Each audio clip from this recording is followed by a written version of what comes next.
Hi, welcome to Far From Eden. Happy Sunday. It's Sunday on this channel. We do fairy tales. This is my very, very old book. It's not that old. It's from the 20th century. Gosh. But it's not old enough. They wokeified it. They wokeified these fairy tales, the Grimm Brothers fairy tales. These men went through Europe collecting stories that they felt were important, needed to be passed on. We're realizing why as we read them. I think somebody referred to it as literary archaeology, because we're finding things that are true, good, and beautiful. And the truth is really huge that we get from these stories. Things that we always knew as a society, as a culture. We always knew and accepted them. And clearly, it was important enough to pass on. But like I said, this book that's from the early 20th century has already changed. They already changed things. They took out, for example, there was one story where they took out a reference to Christ in this book. And I found out because somebody in our chat, I'm trying to remember who it is, I don't want to say the wrong name. Somebody in our chat that we do, it was 9 o'clock, I'm trying to do it earlier, but said, hey, the one from the 1800s says Christ. And at that point, I said, okay, we will just be using this book as a prop, because if they took that out, we're just going to go back to the oldest ones. And I've been going through the order that's in this book and just getting them from the internet, so I don't have a censored version. Because if you think Disney just wokeified these fairy tales here recently, no. For example, Disney's Snow White that they're doing now, where they already had to change it because the dwarves were these strange misfit people. Now they've CGI'd it, so it's actual, looks like the dwarves from the cartoon, but she's instructing them to clean and whistle while they work to clean their own house. And it's like, lady, no, the original fairy tale says, first of all, you were only 7 years old, and they said you can live there and they'll keep you safe as long as you cook and clean for them. That was the deal in the fairy tale, because living there was a benefit. But Disney already changed it, even in their first version from the 1930s. So you can't trust that. You got to go way back. And you also have to say to yourself, well, why? Why'd they change it? Did they just want to make it more entertaining? No. When they change the stories of a culture, they're trying to change that culture. That's why we do this. That's why, plus it's fun to read the fairy tales. We enjoy it. But that's why we look back to say, no. You're not going to tell me what this society is or what this culture is. And that we all accept that, certain things that I don't even want to say, certain things that were always set as a binary are now a spectrum. No. And that's just a basic thing. But when you get down to the nature of humans, the males and the females, the fairy tales certainly warn about a lot of things. And that leads me to this. As I said, we're going in the order, but I decided, because I got excited that it's Fairy Tale Sunday, and I was like, ooh, there are so many, stepmothers and witches and things like that. And I was like, I want to read one with a good example of that. So I kind of Googled to find what would be one that we haven't read yet, where there's a good, witch or stepmother or what have you. And we have The Blue Light. I've never heard of it. But apparently there's a witch. And I am reading Occult Feminism right now by Rachel Wilson. So it's partly what inspired me, because so much of feminism, it was started as as an occultist thing. When you talk about the occult and you talk about the evil one, it's usually you will see things backwards. You will see things reversed. For example, you will see, rather than a patriarchy, with God at the top, you will see the women ruling over the men. And that's even referred to in the Bible. And that's very interesting. Even if you're not a Christian, even if you think the Bible is a work of fiction, you still think that's a little suspicious? I almost said sus, but I'm like, that's obnoxious. So don't you think that's a little suspicious? Don't you think it's a little suspicious that they want to hide the Bible, that they want to hide Christ, that they want to take him out? Why? If it's just mythical, I don't know of any movement where they're trying to remove, I want to say like Poseidon or Thor or whoever. Like nobody's trying to do that. Not here in America. So anyway, I'm so excited. Now, it might be a letdown. We don't know because I don't read these first. I want to go through it with you guys and just kind of see what happens. So here we are. A little bit of allergy. Sorry about that. Grimm fairy tales. And it is the brothers Grimm are Jacob Ludwig Grimm and Wilhelm Karl Grimm. I apologize for my German accent. I don't really know how to do it correctly. And they, 1812 is the year for this fairy tale. 1812. Think about 1812. Think about the difference. This is a different world that we live in. A totally different world. So, blue light. A soldier had served the king faithfully for many years, but when the war came to an end, could serve no longer because of the many wounds he had received. The king said to him, "You may return to your home. I need you no longer, and you will not receive any more money. For he only receives wages who renders me service for them." Then the soldier did not know how to earn a living, went away greatly troubled, and walked the whole day until in the evening he entered a forest. So we already have a situation where the man has ceased to be useful, and so he's being thrown away. This is not to get off on a tangent, but this is the reason why so many times in debates with feminists, you have to bring up the idea of selective service for men, and that's always on the table. So you talk about women's rights and equality and this, that, and the other. It's like the draft, man. At any point in time, talk about control over your own body.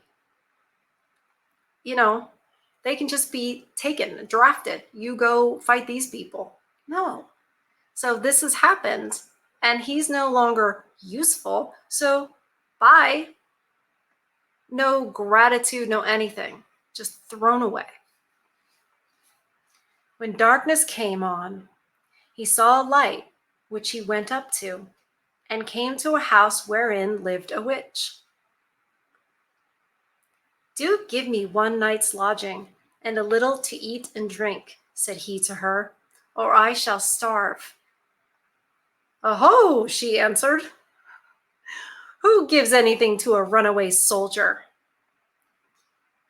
Yet will I be compassionate and take you in, if you will do what I wish." "What do you wish?" said the soldier. "That you should dig all around my garden for me tomorrow."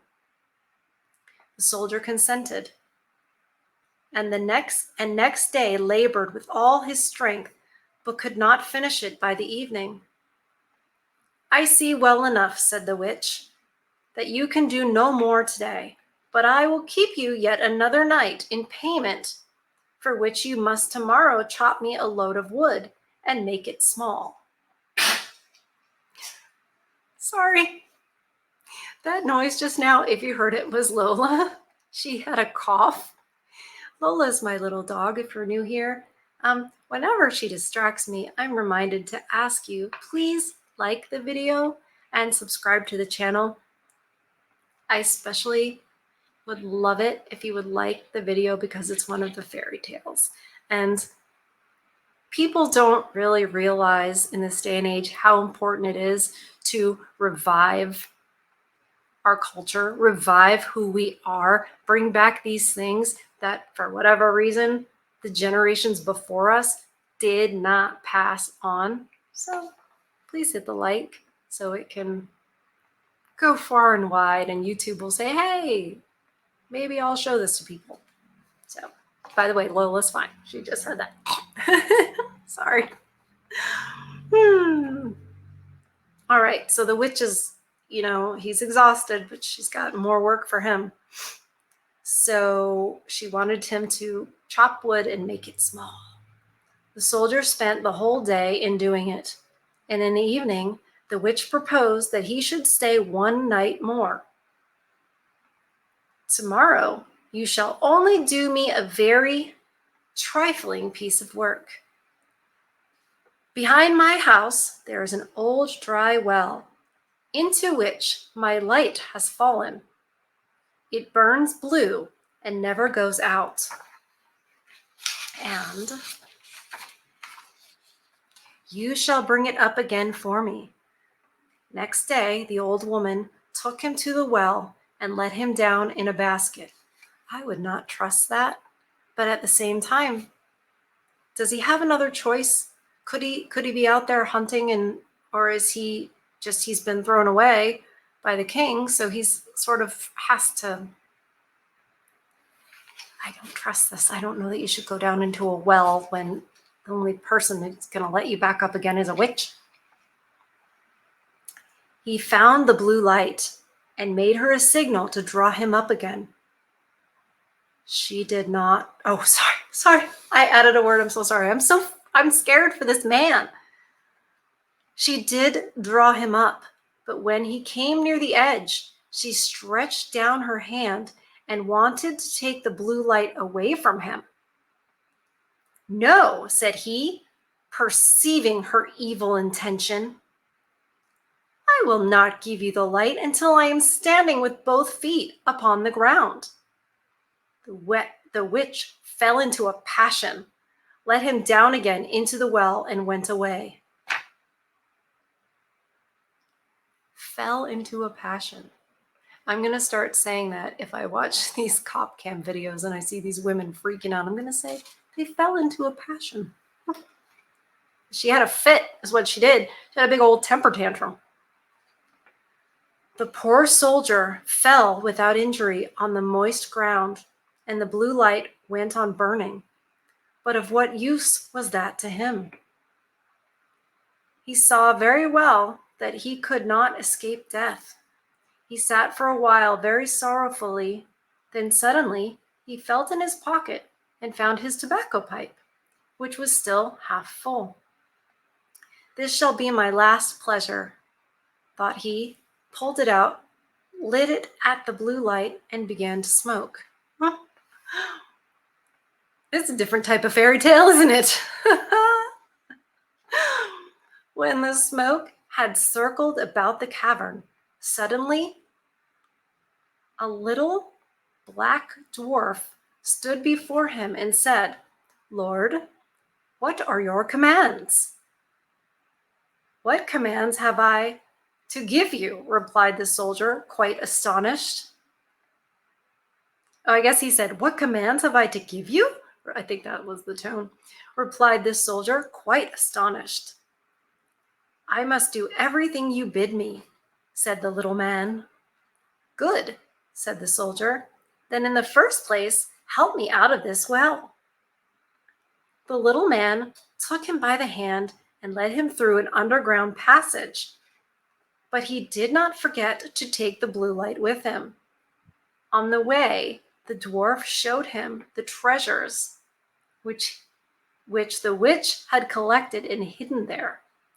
And the soldier took as much as he could. I'm too excited. This is a fun story. And the soldier took as much gold as he could carry. When he was above, he said to the little man, "Now go and bind the old witch and carry her before the judge." In a short time, she, with frightful cries, came riding by, as swift as the wind on a wild tomcat. Nor was it long after that before the little man reappeared. "It is all done," said he, "and the witch is already hanging in the gallows. What further commands has my lord?" Wow. Wow. That was easy to get rid of that witch. Huh. All right. "What further commands has my lord?" inquired the dwarf. "At this moment, none," answered the soldier. "You can return home, only be at hand immediately if I summon you. Nothing more is needed than that you should light your pipe at the blue light, and I will appear before you at once." Thereupon he vanished from his sight. Okay. The soldier returned to the town from which he had come. He went to the best inn, ordered himself handsome clothes, and then bade the landlord furnish him a room as handsomely as possible. When it was ready and the soldier had taken possession of it, he summoned the little black mannikin, like mannikin, like a little one, not a store, not a storefront thing. He summoned the little black mannikin and said, "I have served the king faithfully, but he has diminished me and left me to hunger, and now I want to take my revenge." I wondered if he was going to do that. At first, I thought, oh, wow, the king just threw him away, and he didn't, he got rid of the witch, but he didn't do anything with the king. Well, that's nice. Well, I think he was just waiting till he was settled, apparently. "I want to take my revenge. What am I to do?" asked the little man. Late at night, when the king's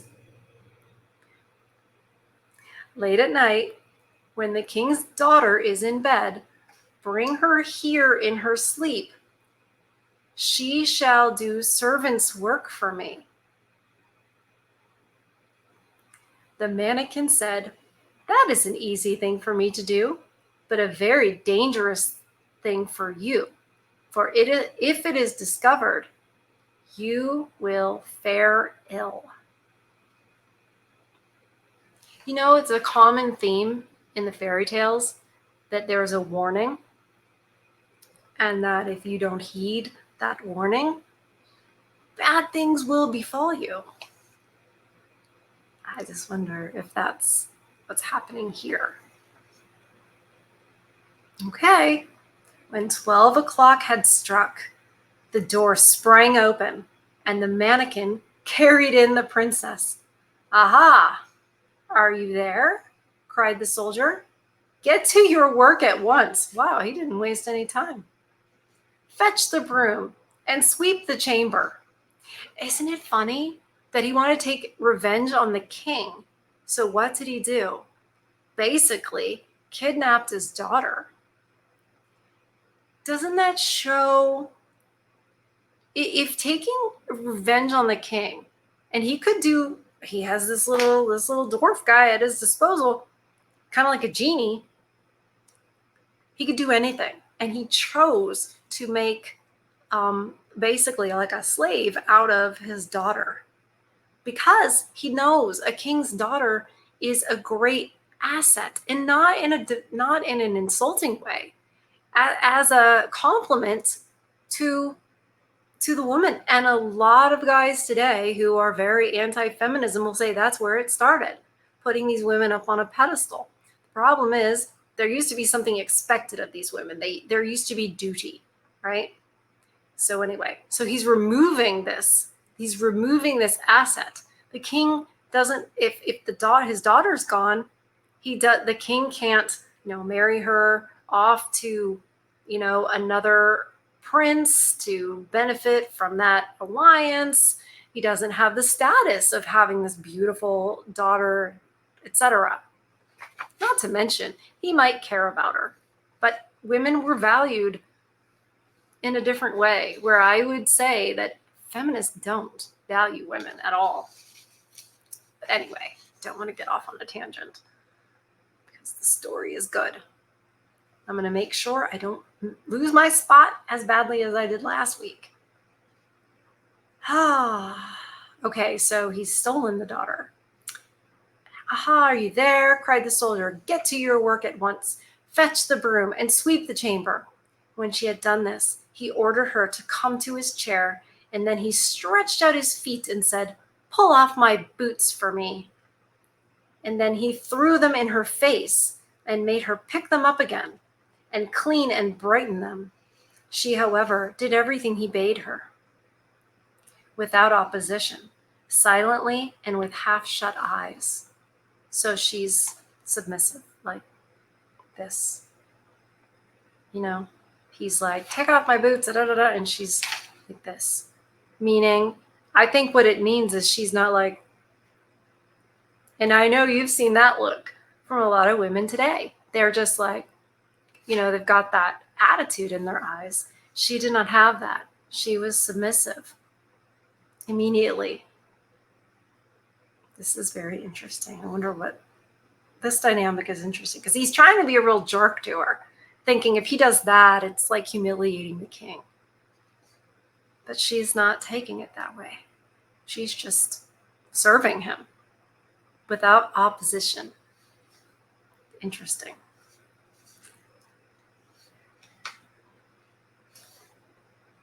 Okay, where are we? She did everything he bade her, without opposition, silently and with half-shut eyes. When the first rooster, I changed the word because YouTube. When the first rooster crowed, the mannequin carried her back to the royal palace and laid her in her bed.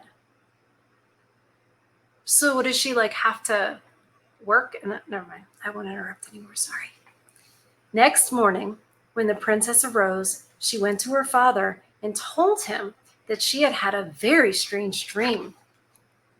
I was carried through the streets with the rapidity of lightning, said she, and taken into a soldier's room, and I had to wait upon him like a servant, sweep his room, clean his boots, and do all kinds of menial work. It was only a dream, and yet I am just as tired as if I really had done everything. The dream may have been true, said the king. I will give you a piece of advice. Fill your pocket full of peas and make a small hole in it, and then, if you are carried away again, they will fall out and leave a track in the streets. But unseen by the king, the mannequin was standing beside him when he said that. Sneaky. And heard all. At night, when the sleeping princess was again carried through the streets, some peas certainly did fall out of her pocket, but they made no track, for the crafty mannequin had just before scattered peas in every street there was. I didn't see that coming. And again, the princess was compelled to do servant's work until the rooster crowed. Next morning, the king sent his people out to seek the track, but it was all in vain, for in every street, poor children were sitting, picking up peas and saying, "It must have rained peas last night." "We must think of something else," said the king. "Keep your shoes on when you go to bed. And before you come back from the place where you are taken, hide one of them there. I will soon contrive to find it." The black mannequin heard this plot, and at night, when the soldier again ordered him to bring the princess, revealed it to him, and told him that he knew of no expedient to counteract this stratagem, and that if the shoe were found in the soldier's house, it would go badly with him. Do what I bid you. Do what I bid you, replied the soldier. And again, this third night, the princess was obliged to work like a servant. But before she went away, she hid her shoe under the bed. Next morning, the king had the entire town search for his daughter's shoe. It was found at the soldier's, and the soldier himself, who at the entreaty of the dwarf had gone outside the gate, was soon brought back and thrown into prison. He tried to warn him. They never listened. In his flight, he had forgotten the most valuable things he had, the blue light and the gold, and had only one ducat. Oh, you guys, I'm gonna look so dumb. Okay, here's a word for you guys that you'll tell me in chat what this is. He only had one ducat, D-U-C-A-T, ducat, maybe it's ducat, in his pocket. I'm guessing it's a monetary. And now, loaded with chains, he was standing at the window of his dungeon, when he chanced to see one of his comrades passing by. The soldier tapped at the pane of glass, and when this man came up, said to him, "Be so kind as to fetch me the small bundle I have left lying in the inn, and I will give you a ducat for doing it." His comrade ran thither, and brought him what he wanted. As soon as the soldier was alone again, he lighted his pipe and summoned the black mannikin. "Have no fear," said the latter to his master. "Go wheresoever they take you, and let them do what they will. Only take the blue light with you." Next day, the soldier was tried, and though he had done nothing wicked, he kidnapped the daughter, but okay. He had done nothing wicked. The judge condemned him to death. When he was led forth to die, he begged a last favor to the king. "What is it?" asked the king. "That I may smoke one more pipe on my way." "You may smoke 3, answered the king, "but do not imagine that I will spare your life." Then the soldier pulled out his pipe and lighted it at the blue light, and as soon as a few wreaths of smoke had ascended, the mannikin was there with a small cudgel in his hand, and said, "What does my lord command?"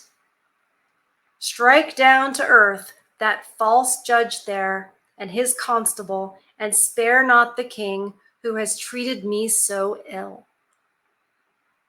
Then the mannikin fell on them like lightning, darting this way and that way, and whosoever was so much as touched by his cudgel fell to earth and did not venture to stir again.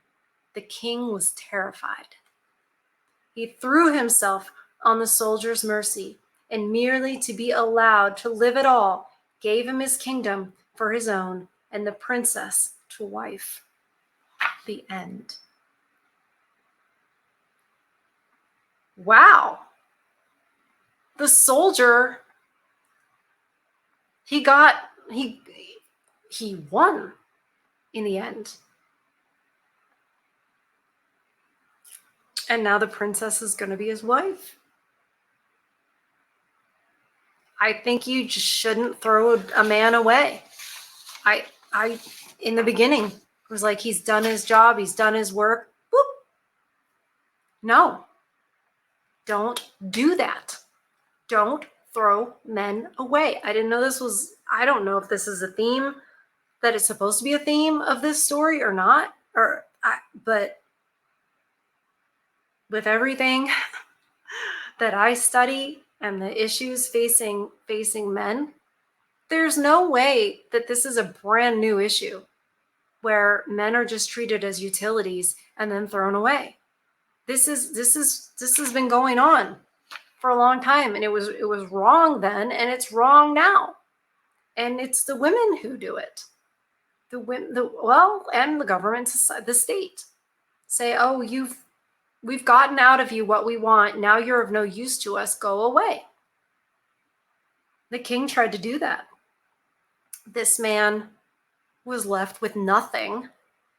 How many of you guys have been through divorce and, went from living in a nice house to basically like barely surviving?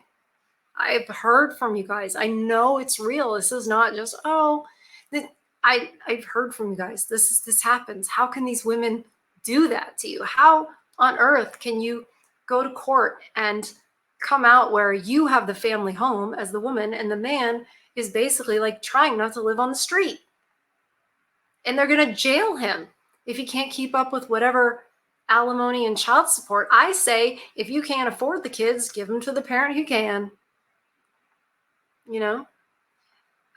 This man was thrown away, and he outsmarted his way. He was thrown away by the king. Then the witch tried to just use him up. The witch tried to take what was left of him.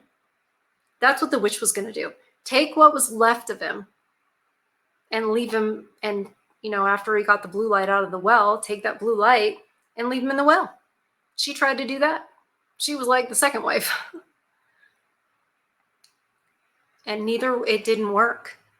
He survived and ended up with probably, it's so funny. I did the video yesterday responding to home math and women thinking they deserve this and they deserve that. And so it's made me to where I don't even want to use that word anymore. But honestly, if we want to talk about who deserves what, this soldier, at the end of it,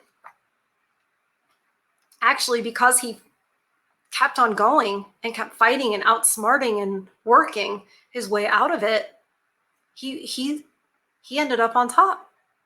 Ended up, if you marry the princess, you're now a royal. He's absolutely moved his station up at a time when that's really not possible to do, especially if you're just a lowly soldier and you've done everything you can, and now you're just thrown away. And he ends up a royal, son-in-law to the king. It's nice. It's nice to read a story, right? You're like, well, that's definitely a fairy tale because the man came out on top. But it's good. It's nice to read a fairy tale where the man, it was happily ever after for him. For him. This isn't the princess's happily ever after. This is the man. This is the soldier who was thrown away. This is his happily ever after. The king couldn't destroy him, use him up, throw him away. What did he think? What did the king think was going to happen to him? If he hadn't found, the witch's house and all the rest of it, like, you're not just going to, it's not like today where you go, well, I'll find some diner, I'll go to the food bank. You're not going to go to a food bank. You're not going to get an EBT card. You're not going to do that. You're not going to even go lay under a bridge. Not that there weren't bridges back then, but there just wasn't the amount. You're not going to find shelter and food and stuff. He just left him to die. And this man didn't. And he outsmarted the witch too. I'm so happy. That's so nice. The man wins. The man won. It was happily ever after for him. God, I wish that were true for you guys. But at least we can enjoy a fairy tale. And that's important to do. It's important to do. We used to know what was right. We did. And we used to teach it to our children. And then, for whatever reason, we stopped. And I think we know the reason. They want to hide the truth. And I'd love for you guys, if you don't believe me and you're still listening right now, please prove me wrong on this. Keep seeking truth. Just keep seeking truth. Keep seeking truth. you will find God. You will find Christian God if you keep seeking truth. That's the backbone of all of this culture.